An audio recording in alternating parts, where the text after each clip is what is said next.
I punched my own son for what he did to his sister.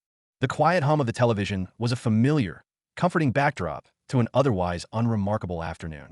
I was half watching a baseball game, the drone of the commentators a soothing lullaby, my mind drifting in that pleasant, hazy space between wakefulness and a much-needed nap. My 15-year-old daughter, Bristol, was curled in the big armchair across the room, the soft, blue glow of her phone screen illuminating her face. She was supposed to be working on a history paper, but the slow, secret smile that crept across her lips told a different story. It was a beautiful, unguarded expression, the kind of pure, unadulterated happiness that seems to exist only in the young.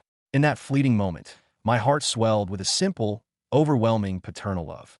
I didn't know the Treaty of Versailles could be so charming. I teased, my voice a low, gentle rumble in the quiet room. The shift was instantaneous and violent. Her head snapped up, the smile vanishing as if it had been a ghost. A dark, stormy expression took its place, her face flushing a deep, angry crimson. The peaceful atmosphere in the room evaporated, replaced by a tense, crackling energy. "I have a boyfriend, okay, Dad?" she snapped, the words a defensive barrage, each one a shield against my innocent question. "There, are you happy now?"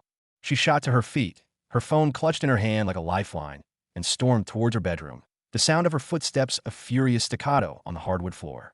The suddenness of her outburst left me breathless, my mind struggling to catch up. A boyfriend. I knew this day would come, of course. She was a beautiful, smart, funny kid.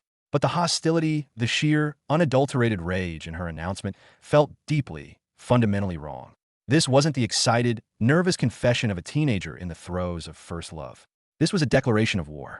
I took a slow, deliberate breath, trying to push down the frantic, panicked beating of my own heart. "When do I get to meet him?" I called out to her closed door, my voice more strained and tight than I had intended.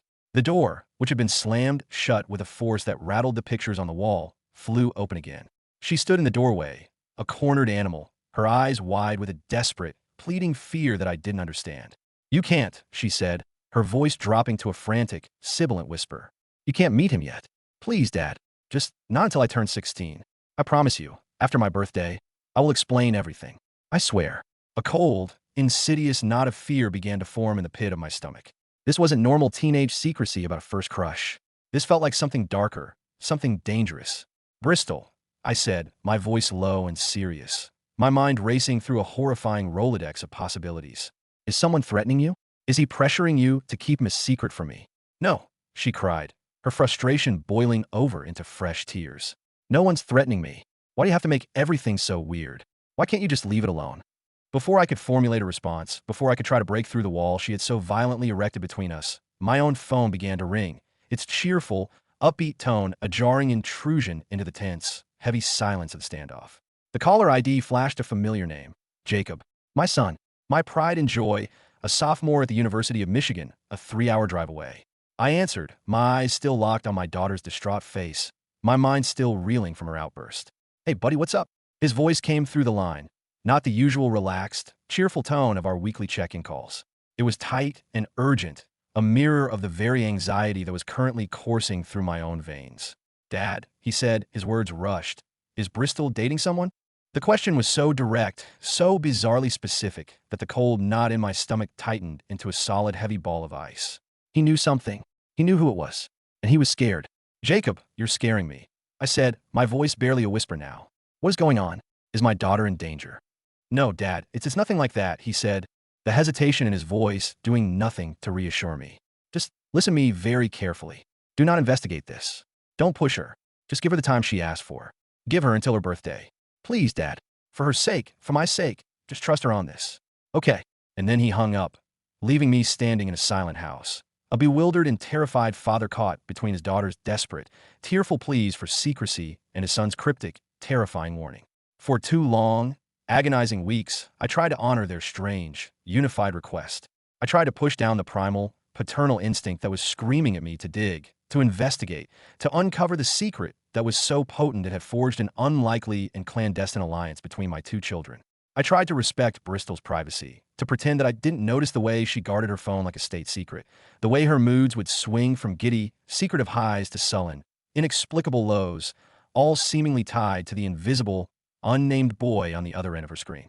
I tried to convince myself that this was just a phase, a dramatic but ultimately harmless teenage rite of passage. But then, she did something so profoundly out of character, so utterly bizarre, that my fragile resolve crumbled into dust. She started doing her own laundry, unprompted, twice a week. This was the same teenager who, just a month prior, had claimed a philosophical and deeply held objection to learning how to operate a vacuum cleaner, arguing that it was a tool of the patriarchy. It was a small, domestic act, but in the context of our new, tense reality, it was a blaring, five-alarm siren of abnormality. My suspicion, now a ravenous, untamable beast, could no longer be contained. I waited until she was at school the next day, my heart pounding with a self-loathing guilt that made my hands tremble, and I went into her room. It felt like a profound violation, a betrayal of the trust one was so desperately trying to maintain. But the fear, the cold, gnawing fear for her safety, was a more powerful force. As I was emptying her hamper into the laundry basket, my fingers brushed against a thick, unfamiliar fabric. I pulled it out. Tucked beneath a pile of her own brightly colored clothes was an oversized, navy blue hoodie. The bold, yellow letters emblazoned across the chest spelled out, University of Michigan. Jacob's school. It was a tangible link, a piece of irrefutable evidence that connected my son, my responsible, high-achieving son, to my daughter's dark and troubling secret. That evening, when she walked in the door from school, I held it up, my expression a carefully constructed mask of casual curiosity. This yours? Her reaction was instantaneous and telling.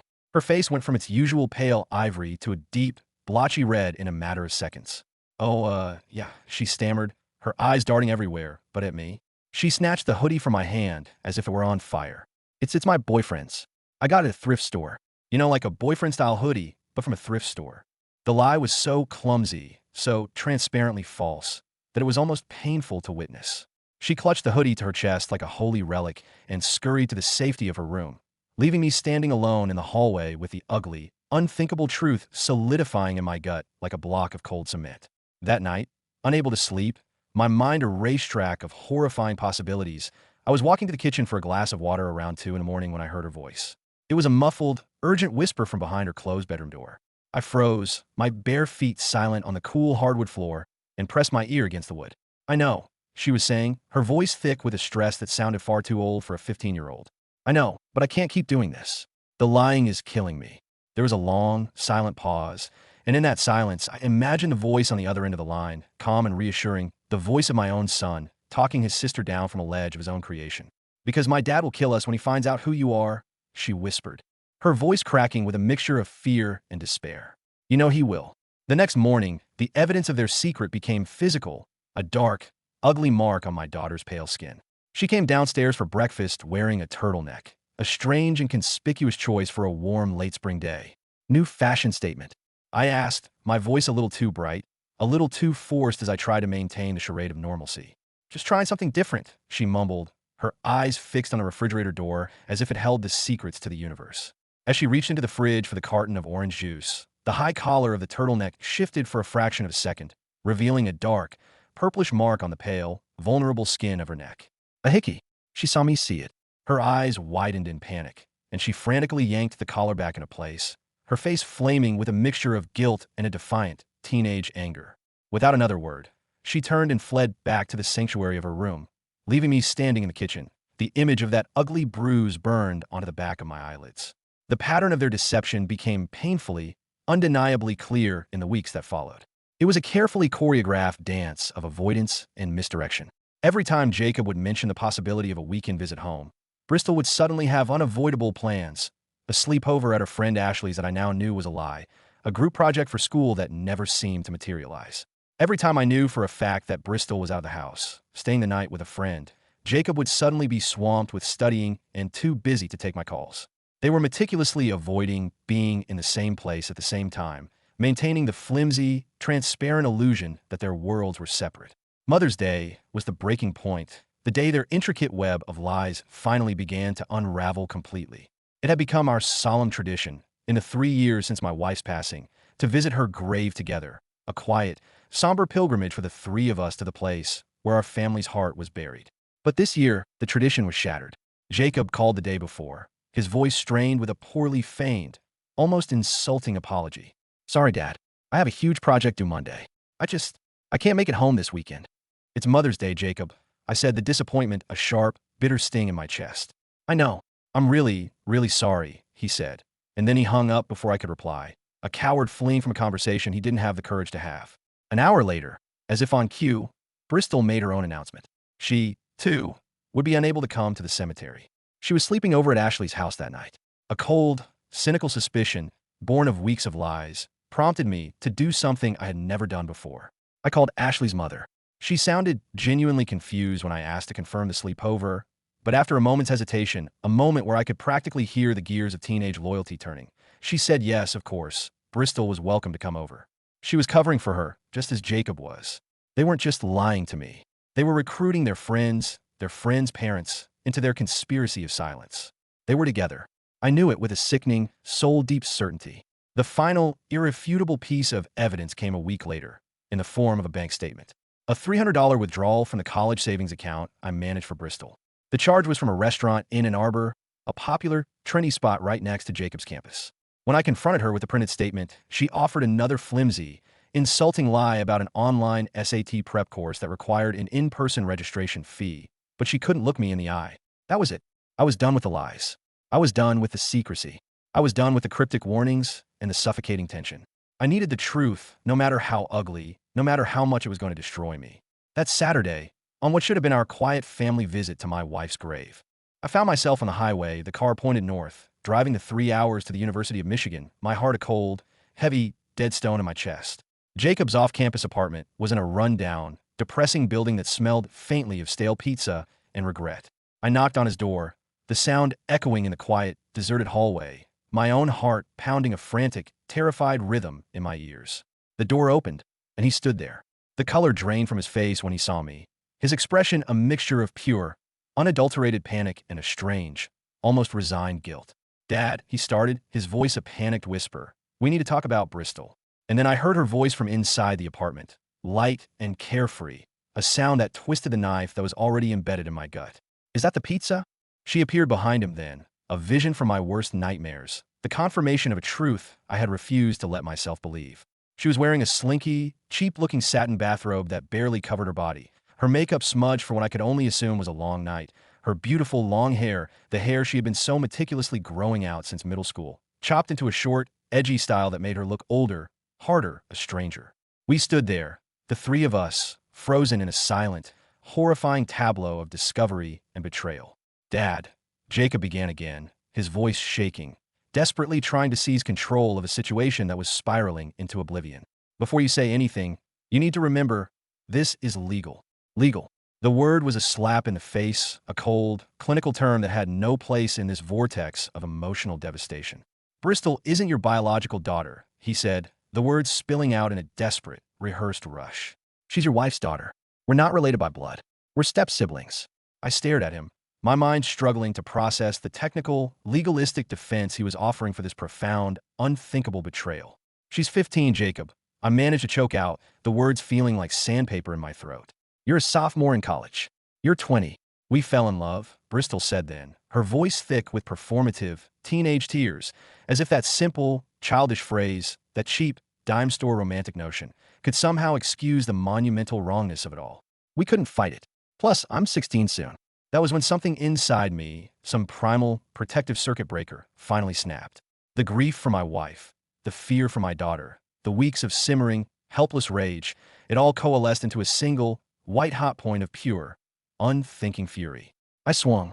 My fist connected with my son's face with a sickening, wet crunch. He staggered backward, collapsing onto the floor of his own apartment, his hands flying to his nose as a bright, crimson stream of blood began to gush between his fingers. Bristol screamed, a high-pitched, terrified sound, and rushed to his side, trying to help him up while simultaneously clutching her flimsy robe closed. The sight of the blood, my son's blood, my own blood, dripping onto the cheap, stained apartment carpet, finally broke through the red haze of my rage. My own knuckles throbbed, a dull, distant pain. My entire body began to shake, a violent, uncontrollable tremor of shock and adrenaline and a profound, bottomless horror at what I had just done. I had just punched my own son. I had just become the kind of father I had sworn I would never be. I backed out of the doorway, stumbling into the hall, my legs suddenly weak and uncooperative. I heard Jacob yell that he was calling the cops, but Bristol's voice, pleading and frantic, begged him not to, her words a garbled mess of "it'll make everything worse." "This isn't over," I managed to say, the words feeling like they belonged to a stranger, and then I turned and fled, a coward running from the wreckage of his own making. The 3-hour drive home was a fugue state of pure, unadulterated shock and self-loathing. My hands trembled on the steering wheel, and the image of Bristol in that tiny, cheap robe, her face a mask of fear and defiance, was burned onto the back of my eyelids. I had to pull over twice, once at a gas station and again at a desolate rest stop, to retch violently in the parking lot, my body physically rejecting the horror of what I had seen, of what I had done. My phone buzzed relentlessly with calls and texts from Bristol, 17 of them in total, but I couldn't bring myself to answer. I couldn't speak to her, not yet. I didn't know what I would even say. When I finally pulled into my own driveway, I just sat in the car for a long time, the engine off, the silence of the garage, a heavy, suffocating blanket. The house was dark and empty, a hollow shell that only amplified my own profound sense of desolation. I collapsed onto the couch in the living room, the events of the day playing on a relentless, torturous loop in my mind. I was a father who had not only failed to protect his daughter from his own son, but had then physically assaulted that son in a fit of uncontrollable rage. Sleep was an impossibility. My mind was a racetrack of what-ifs and recriminations, each thought more poisonous than the last. Around 4 in the morning, as the first pale light of dawn began to creep through the windows, a cold, hard clarity began to emerge from the chaos of my thoughts. I was out of my depth. My own anger and grief were making me a danger to my own children. I needed help. I needed someone who knew how to navigate this kind of unthinkable, catastrophic mess. The first thing I did when the sun came up, my hands still shaking, my heart still a heavy, dead weight in my chest, was call Child Protective Services. The woman who answered the phone listened patiently, her voice a calm, steady presence in the storm of my own frantic explanation. Her tone shifted from bureaucratic boredom to serious, professional concern, and she scheduled a caseworker to visit my house later that week. The next 2 days were a slow, agonizing crawl toward that meeting. On Wednesday morning, a woman named Paige Morrow, armed with a thick folder and a serious, no-nonsense expression, sat at my kitchen table and explained the process. They would need to interview Bristol at school, without me present, to get her uninfluenced account of the situation. They would launch an investigation into Jacob, and they would work with me to create a formal safety plan to ensure Bristol was protected. I handed over my own growing file of evidence, the bank statements, the photo of the Michigan hoodie, the detailed timeline of their lies I had spent the last 2 days compiling. That night, a text from Jacob appeared on my phone, a pathetic, cowardly plea for understanding, a claim that nothing sexual had happened until recently, and a desperate, self-serving request that I not ruin his life over this. I screenshotted it, my disgusted, bitter taste in my mouth, and added it to the folder. The days that followed were a descent into a bureaucratic and jurisdictional nightmare. There were endless, frustrating phone calls, a constant feeling of being shuffled from one indifferent department to another. Was this a matter for our home county, or for the county where Jacob lived? Was it a campus police issue, or a state issue? No one seemed to know, and no one seemed to care. In the midst of this, I called Ashley's mom, who, horrified, provided a sworn statement confirming the litany of fake sleepovers, her voice thick with a guilt and anger that mirrored my own. When Paige finally interviewed Bristol at school, the result was a predictable, but no less painful, explosion. Bristol came home and unleashed a torrent of pure, unadulterated rage, screaming that I had ruined her life, that I had portrayed Jacob as a monster when they were in love. The slammed doors and screaming matches became the new, ugly soundtrack of our lives. Paige called later, her voice carefully neutral, confirming that Bristol's answer showed concerning patterns of manipulation and coaching. The next day, I hired a lawyer, Ken Roberts, a tired-looking but sharp-witted man who bluntly informed me that I could, and likely would, face assault charges for punching Jacob. The law, he explained, didn't care about the context. Assault was assault. At his advice, we immediately filed for a temporary protective order to legally keep Jacob away from Bristol. The new house rules that came with it, a strict 7 p.m. curfew, no phone after 9 p.m., were met with a plate of spaghetti being thrown against the living room wall, the red sauce splattering like a crime scene. In the midst of this domestic war, I made a crucial discovery. A shared family cloud account, a digital relic from years ago, an account they must have thought was long forgotten. It contained hundreds of messages between them, a digital transcript of their secret relationship going back months. I read through them, each word a fresh stab to the heart. Jacob, my son, meticulously coaching his 15-year-old stepsister on how to lie to me, how to cover her tracks, how to manipulate every situation. It was a cold, calculated campaign of deception, and I now had every last, damning word of it. The situation came to a head when Bristol, in a desperate act of defiance, ran away. She took a bus to Michigan to him. The police found her at his apartment, safe but unrepentant. She had gone willingly. Two stoic, unsympathetic officers brought her home, and she walked past me without a word, her hatred a palpable, suffocating force in the room. The school counselor called the next day, her voice grave. Bristol was failing, withdrawing from her friends, showing clear and undeniable signs of trauma. We scheduled a family therapy session with a crisis specialist named Abigail Morgan. The first session was a revelation. In the safe, neutral space of Abigail's office, faced with a calm, professional third party, I finally did what I had been unable to do on my own. I admitted that punching Jacob was a mistake, a complete and utter failure of my own emotional control. The admission, the simple act of taking responsibility for my own actions, seemed to crack through Bristol's impenetrable wall of anger. She looked at me, her eyes wide with a surprise that bordered on shock, and for the first time in months, she agreed to try.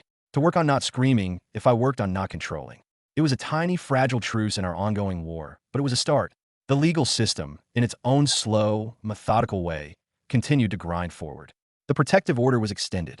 The university, after conducting its own investigation, suspended Jacob indefinitely. And the prosecutor's office, armed with the mountain of evidence I had provided, began to build their case. But the real, meaningful change began to happen in Abigail's quiet, calm office. Week by week, with Abigail as our gentle, patient guide, the layers of Bristol's anger began to peel back, revealing the scared, confused, and profoundly manipulated 15-year-old underneath. Jacob's lawyer sent a letter, a formal, 3-page apology for my son.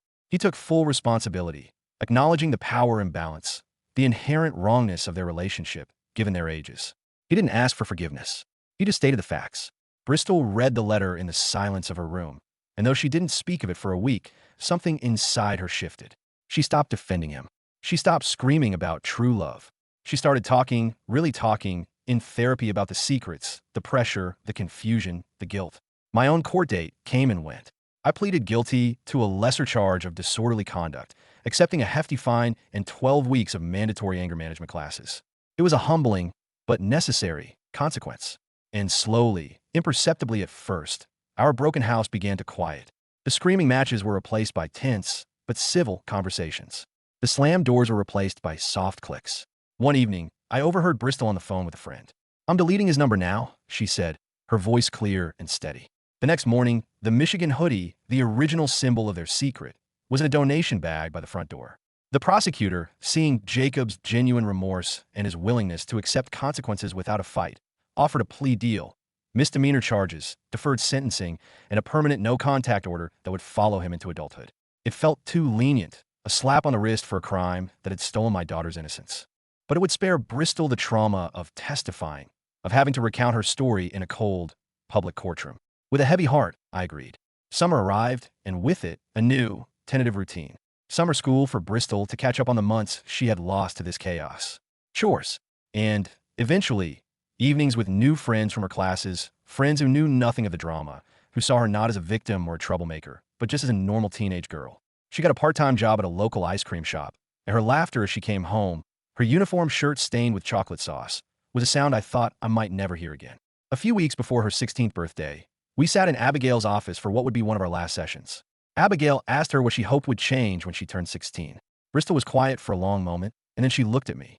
"I know the no-contact order won't change," she said, her voice soft but sure. "I get it now. I get that he can't be a part of my life." The acceptance in her voice was a victory more profound than any court verdict. The healing is not over. It is not linear. It is a messy, 2 steps forward, 1 step back dance. But we are dancing. We are trying. And for the first time in a very long time, our broken little family feels the quiet, steady, and unmistakable rhythm of hope.